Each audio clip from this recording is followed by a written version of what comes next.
Hey, Boys and Girls Clubs of Boston.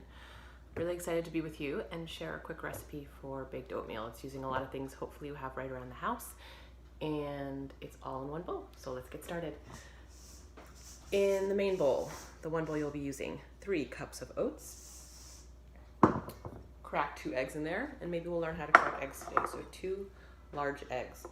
Little tip here, whenever a recipe calls for eggs, unless it says something differently, it's always talking about large eggs. So crack 1, 2. So right now we have oats and 2 large eggs.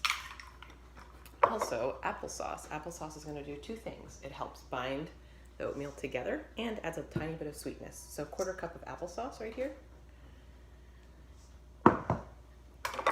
And maple syrup. This is a 1/2 cup of maple syrup. You can add brown sugar, you can add white sugar, you can add a different type of syrup, you can add honey, any sweetener will do here. And obviously if you want it more sweet, you can add a little more. Less sweet, you can add a little less. This is a 1/4 cup of butter, which is a 1/2 stick of butter, melted and cooled down a little bit. I'll dump that in here. Can't show you the bowl by bending it over because, well, spill the butter everywhere. Salt, you always want to add a little salt to most things you're cooking, even if they're sweet, for 2 reasons. One is we're going to add baking powder, and salt allows the baking powder to leaven, which means to rise. It's a chemical reaction. So if you leave the salt out, you don't have that rising reaction from the baking powder. So 1/4 teaspoon of salt, that's just a tiny bit in the palm of your hand. Cinnamon, I like to do a little extra cinnamon here. I like my things really cinnamony. Now this is the baking powder I was talking about. So we have a teaspoon of baking powder. And what we're gonna do is we're gonna put that in there. Now remember, baking powder is a leavening agent. We use that salt, it's gonna have a reaction, it's gonna kind of give it some puffiness. And milk.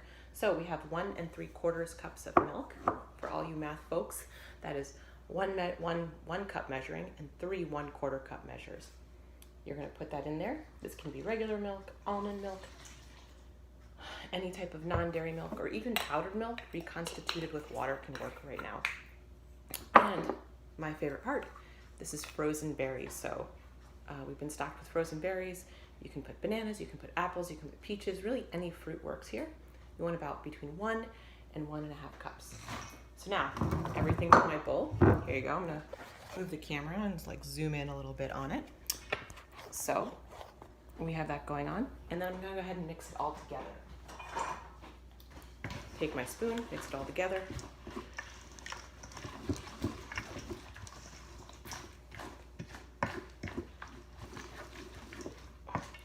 And it should look a little bit thin, a little bit soupy, just like this.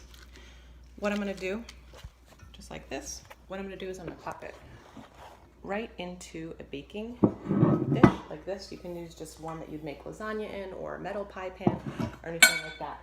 So I'm gonna grease it quickly, and you can do this with any type of oil. Canola oil, butter, vegetable oil, anything like that. Rub it, rub it, rub it, rub it. And when you grease something, you wanna make sure you get high on the sides, right? And I'm using my hands, I absolutely wash them. 20 seconds of scrubbing, front, back, underneath the nails, all of that stuff. Grease the pan. Dump the oatmeal in.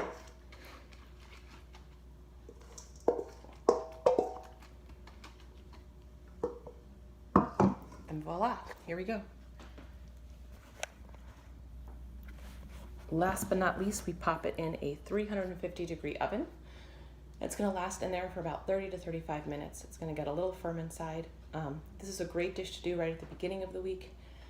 And then you can eat it throughout the week. So this is gonna feed either a big family, or it's gonna be something that you can do one day and then save it and then eat it the next day. So right now, I'm gonna pop it in the oven. I'm gonna eat it for breakfast today and for the rest of the week. Thanks guys, see you soon.